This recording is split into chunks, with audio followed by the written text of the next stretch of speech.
Tonight we examine this pivotal moment from both sides of the Atlantic with Irina Tsukerman, political researcher, joining us from New York, and Sergey Marikov, former advisor to Russian President Vladimir Putin, with insight from Moscow. Together we will explore how divisions across Europe are affecting the fate of Trump's arms initiative and whether Russia's narrative is actually gaining ground amid all these challenges. I would like to welcome you, Mrs. Irina Tsukerman. Now, how is Trump's plan to arm Ukraine fundamentally different from previous U.S. support policies? For this question, well, the first thing to know is most of the plan is focused exclusively on defensive weapons, and the second issue is that the Europeans will be paying for it. In other words, rather than donating directly to Ukraine or even having Ukraine purchase these weapons directly from the U.S., Washington will be selling these weapons to European countries who then have an option of either reselling or donating them to Ukraine, which is a market change from the Biden administration, which donated outdated weapons to Ukraine directly. Mr. Markov, how is the Kremlin interpreting this new U.S. attention over Ukraine arms funding? I think there are a few positions about Donald Trump. It's clear that Donald Trump changed its policy, that during a few months, Donald Trump wanted to promote a peace deal in Ukrainian war, but now he is disappointed. He understands that no chance for him to get Nobel Peace Prize because of stopping Ukrainian war, and he decided to change his policy. There are two possible options from Moscow point of view, could be happen with Donald Trump. First, that Donald Trump could be kind of reincarnation of Biden administration, maybe half of Biden or one third of Biden. Meaning that he will give again support to Ukrainian illegal repressive regime, but will do it less than Joe Biden. Another possible option, and I support second this suggestion, that possibly Donald Trump wants just to distance himself from the Ukrainian problem generally. That he will continue to give some weaponry to Ukrainian army, but not on the as part of the U.S. budget, but on the budget, on the money of European countries, or maybe somebody else would like. And also he will give to the Ukrainian army those military things, which is free. For example, information from satellite intelligence group of United States Army, which help Ukrainian army to target rocket missiles and drones against some of the targets on the Russian territories. And generally, I think he will distance himself and he will be not interesting about Ukrainian issue. I suggested that from the fall, Donald Trump will say to head of his staff, oh, look, nobody with this word Ukraine should come in my office. I think it's more realistic. Mrs. Tsukerman, what are the main concerns among European leaders about directly funding American arms? Many of the states do not have major concerns. They're happy that Trump finally pivoted, at least in that direction. The biggest concerns come from countries that view these weapons as expensive, as essentially the cost is the biggest potential obstacle to some of the states. Obviously, no one is being forced to buy those arms to help Ukraine. Only the countries already endeavoring to do that are the ones we are talking about. Countries that were never particularly involved are not going to be part of any sort of collective initiative here. It's a voluntary initiative, and countries most concerned about Russian influence are going to be the ones most likely to purchase those weapons and either resell on or provide them to Ukraine. There is another underlying concern, however, in the 5% NATO threshold that Trump articulated, because he has now clarified that this 5% threshold should be met by purchasing exclusively American weapons. So the concern here is that the European states, such as Germany, will now be less incentivized to explore local collective security initiatives and will be stuck in the cycle of dependency on purchasing U.S. weapons. Mr. Markov, why does the Kremlin view Trump's plan as primarily a commercial deal rather than a security measure? As already mentioned, Trump will be ready to sell American weaponry, but not to give this weaponry as gift to Ukrainian army. It's partly commercial, yes, but it's also not so big money, not so big profit. Mostly important that Donald Trump distanced himself. And that also from Moscow point of view, from our point of view, the behavior of Donald Trump looked a bit strange. He told that, I expected that in 50 days we will see either both sides ready to compromise, to come to the peace deal. And same time, he is giving weaponry by money, but nevertheless, he is giving weaponry to the Ukrainian regime, to the Ukrainian President Vladimir Zelensky. And we want to ask Donald Trump, I really believe that if you give weaponry, even on European money, if you give weaponry to Ukrainian president, it really will encourage him to come to the peace deal? Probably on contrary. Probably your American weaponry will be now obstacle for the getting peace in Ukrainian war. So it's very strange behavior of Donald Trump, very contradictory. Mrs. Tsukerman, how significant is it that 4 European countries have openly declined to join the U.S. plan? Well, that actually benefits Russia, because Russia has tried to insinuate that the deal is actually a coercive American commercial endeavor rather than a collective defense initiative. They're saying that Europe is being forced to pay the price for Washington's alleged hegemonic ambitions, trying to undercut Trump's apparent pivot in favor of providing Ukraine at least with defensive methods. So this framing is not only playing well with traditionally Russia-friendly parties inside Europe, but it's also sowing doubt among more centrist factions who are most concerned about strategic overreach, the costs, as I said, and the long-term militarization of the continent. Now, some of that has been taking place in Germany for a while. The new government has shifted towards a much more pro-militarization position, but it doesn't mean that there aren't such concerns on a popular level. Another concern here is that that Russia is exploiting the rift between the European states and the United States to essentially show that Washington is once again imposing its will at the cost of the Europeans. I'm not sure that that particular argument will hold in this case. As I said, nobody is forcing the European states to buy those weapons.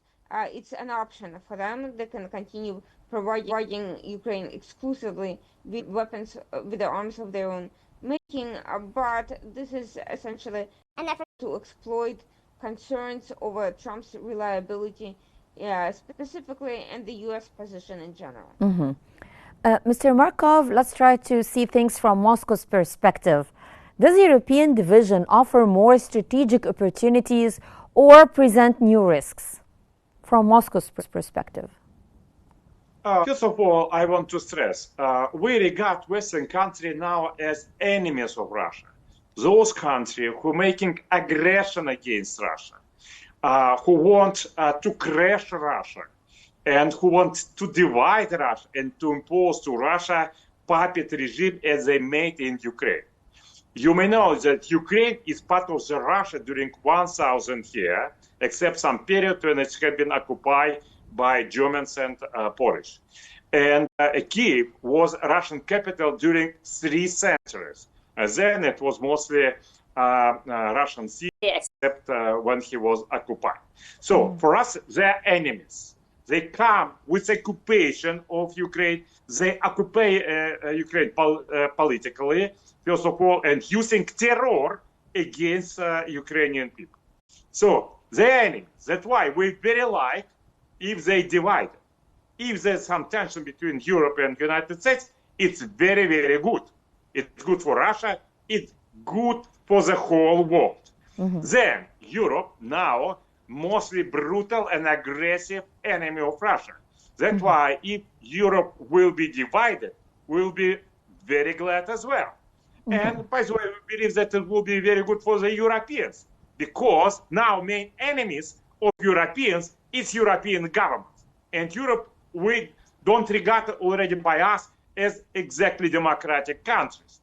And but at the same time, we have a very small signs of any division in Europe. The division only on the pragmatic level. For example, those countries which has no strong military industrial complex, like German, Norway, Netherlands, they will spend their money for buying American weaponry to the Ukrainian repressive illegal regime. But those countries which have own military industrial complex, like France, Sweden, Czech Republic, and Italy a little bit, they will spend their money for buying their own weaponry. Then they will send this weaponry for the war against Russia. So it's not a real split between European countries.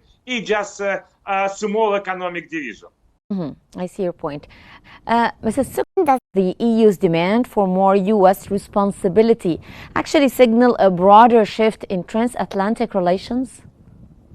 There is indeed a growing European concern that the Trump administration's approach is an indication of his government's expectation that Europe takes on a disproportionate share of the costs related not only to Ukraine specifically, but to transatlantic relationship and defense and security in general.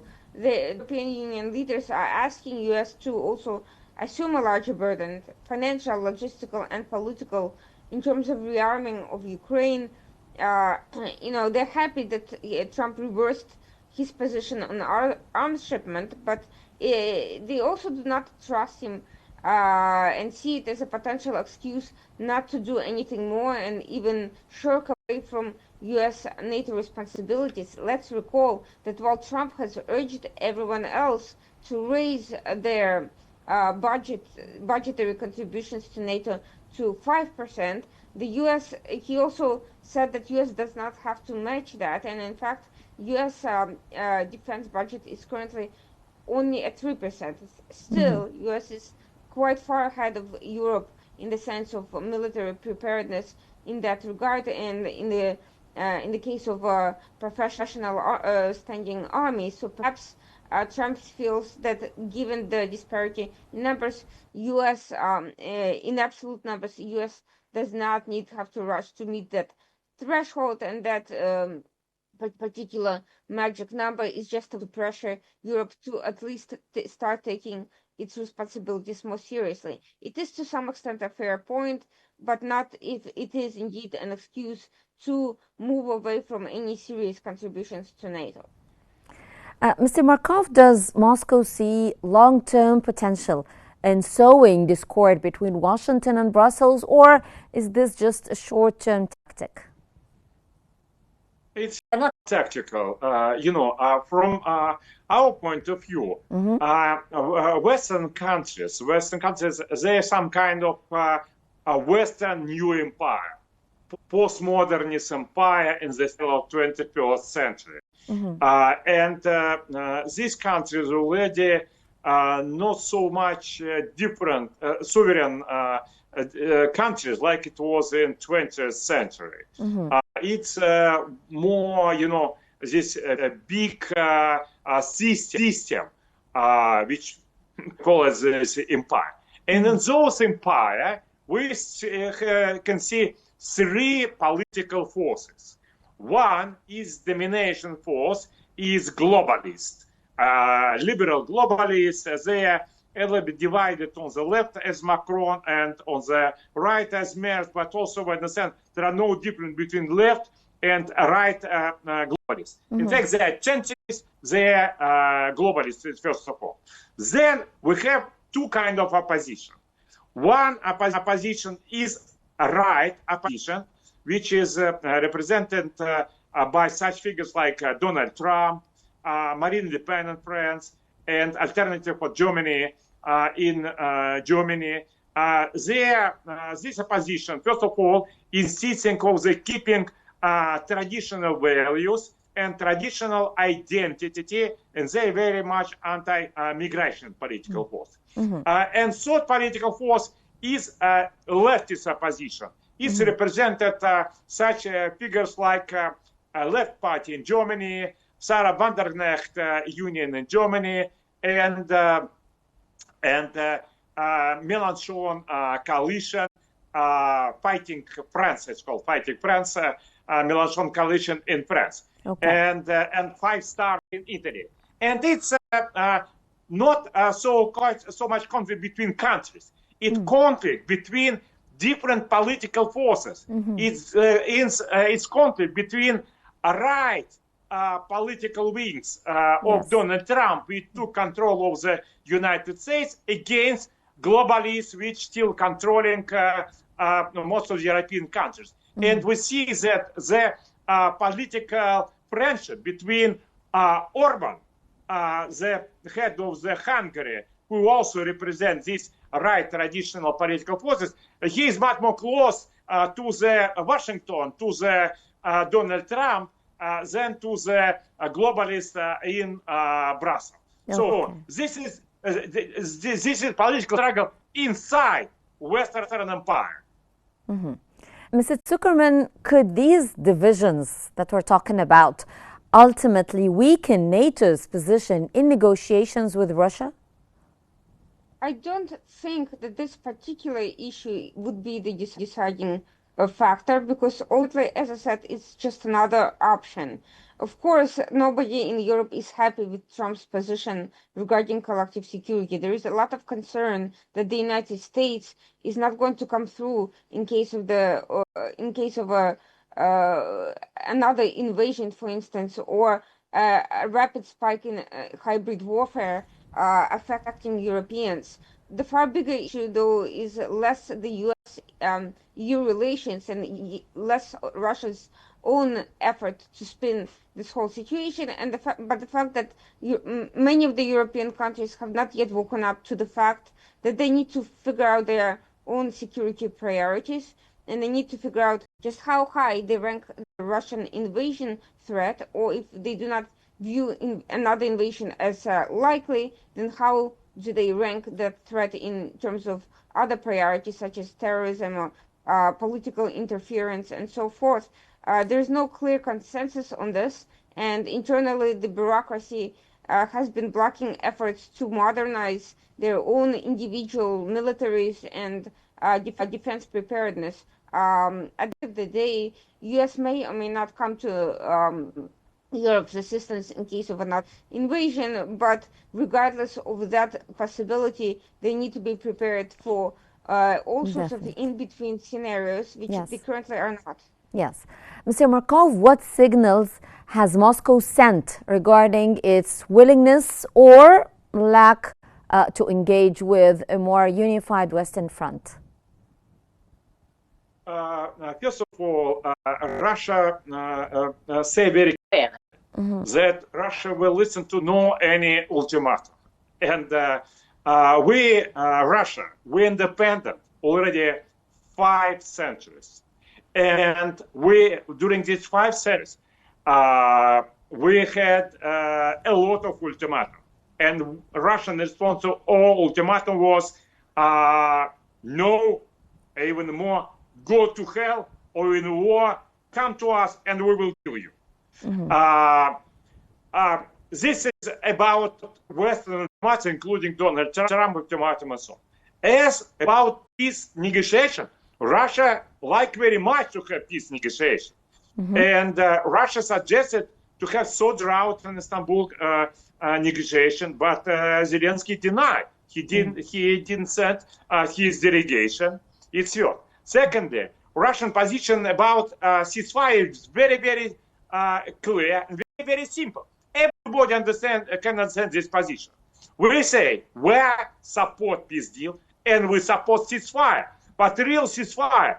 But now we had the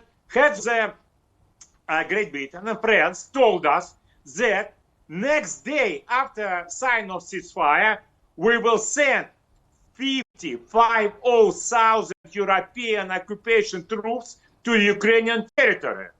Is Russia can agree with this? Not, of course.